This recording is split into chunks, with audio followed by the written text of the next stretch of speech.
Now, biohacking's been a big thing in recent years, with it being more popularised by, especially with saunas and ice baths and that sort of stuff. You hear so much about people going and doing these things, and widely accepted as something that is actually good for your health and going to make you feel a hell of a lot better. But not all of these biohacks are cheap. Today I've got some budget biohacks you can plug into your life and see if they make you better. So, first one, nasal breathing. If you can learn how to breathe through your nose, you are going to filter more oxygen and you are going to allow your body to sit into its relaxed state, because it's designed to breathe through your nose. That's why you got those hairs in there, is to be able to filter any of the particles that come through. And it's actually got a few different tunnels up through your nose, connects into your mouth, connects up into your ears somehow. It's all interconnected through there. So the better you can get breathing through your nose, the easier it is for you to be able to get quality oxygen into your system. And the better the oxygen in your system, the better you're going to sleep. It's also the better you're going to be able to breathe, perform, speak, exercise, all of those sort of things. So if you can get into the habit of breathing through your nose while you are exercising, again, you're going to get better oxygen utilization, which means more oxygen into the blood, which means more oxygen into the muscles, and everything's going to work a whole lot better. So totally worth trying. It takes a little bit of work. Sometimes people will tape their mouth. That is something that's happening, been popularised over the last few years, I guess, where at night time, mouth is taped up, so you are forced to breathe through your nose. That's one way to do it. I just did it the old school way, because I did this 25 years ago, and it was just breathe through your nose, and if you wake up, you're breathing through your mouth, breathe through your nose again, and continue to do that until the habit is set, and all you do is then breathe through your nose. Doesn't matter which way you do it, you do whatever works best for you, but that is absolutely going to help with you getting more quality oxygen into your system on a regular basis. Next, you want to have ice bath, but you don't have room for an ice bath, or you haven't got one set up. Cold showers. Even if it is just at the end of your shower, after you have finished, just turn the hot tap off, so sit under the cold tap for 30 seconds. That'll do it for you. It's not pleasant, but it works. So it's probably a whole lot easier than it is to jump in an ice bath for 3 minutes or however long they want you to do. So that's one option. If you are really game, you can alternate between warm water and cold water, and warm water and cold water, and you can do that for several rounds. Or if the whole idea of that just sounds absolutely horrible, you can do this trick that Dave Asprey, another one of the biohackers, recommended, and that is you just get a bucket or a bowl big enough to be able to stick your face in, put ice cubes in there, get that water cold, stick your head under the water, cool your face down for as long as you can handle it, or as long as you can hold your breath. Come up, chill out, relax, go back and do it again for several more times. He said that because you have so many of the receptors in your face, you can actually get many of the benefits, or a lot of the benefits, of the ice bath without actually putting your whole body in the water. So that's another one that you can plug in and try. Certainly a whole lot easier, takes a whole lot less discipline than jumping in an ice bath does.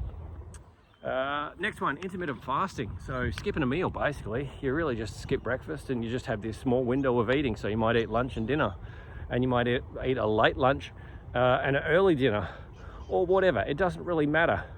The whole thing is, by fasting, you're skipping a meal, you're giving your body time to be able to go and do some more cleanup. So a huge amount of energy is used in the digestion process. And if you are not digesting food during that time, it can run through and do a whole lot of repairs. So that means your body is going under a maintenance phase. It is fixing up whatever it needs to be fixed in that window. So quite common. The intermittent fasting window is referred to, or you might have heard it as 16 and 8, 16 hours of fasting, 8 hours of eating. You can do it that way, or you could set your own parameters. Eating one meal a day is still something plenty of people do. You could do that. Not so good if you're under huge amounts of stress though. If you're under high stress, you are probably far better off having 3 meals a day. But if you can get your stress under control, skipping that breakfast, it's not a bad one. And even if it is like just skipping breakfast and not eating until 10 o'clock, having a late breakfast, that's still going to give you the majority of the advantages or the majority of the benefits. So it's up to you to be able to see what fits best in your life. Walking, it's one of the things that I'm doing right now, and I'm doing that and filming at the same time for a very specific reason. It's because walking is so beneficial in so many different ways. It'll help you burn fat, it'll get the pumps of your body going, it'll get you feeling better, it gets your joints conditioned to move, lubricates all the joints, it gets you out into people, it gets you out into nature. Means I'm getting fresh air, I'm getting sunlight on my skin. There are so many benefits from it. From a fat loss perspective, it's incredible. Like all the bodybuilders would do walking on a regular basis. So 10,000 steps a day, that's great. Realistically, that's just a starting point because you should be doing a whole lot more than that. So I think somewhere between 10 and 20 is great, but you can only really get what you can fit into your day. So how can you sneak it in? For me, I'm sneaking it in while I'm doing filming. I could be sitting down filming something, but instead if I go for a walk, I get all of these extra benefits and I still get the job done. So I know how absolutely beneficial it is for me, and the more that I do it, the easier it is, the better I feel. Totally worth it. And last biohack is sleep hygiene. So if you can set your sleep routine up and sleep environment up, you will find that it is going to give you far better quality sleep, quite possibly better quantity sleep as well. So sleep environment would be like getting your room so it's as dark as possible, getting your room nice and cool. 16 degrees Celsius or around 60 degrees Fahrenheit seems to be the optimal sleep temperature range for most people. Don't quote me on the source because I can't remember who it is, but I have heard it multiple times over the last decade, and I certainly swear by it as well. Making everything in your room to be dark. So if you've got any devices, you want to cover any LEDs, preferably you don't have any electrical or electronics devices in your bedroom because they will be stimulating.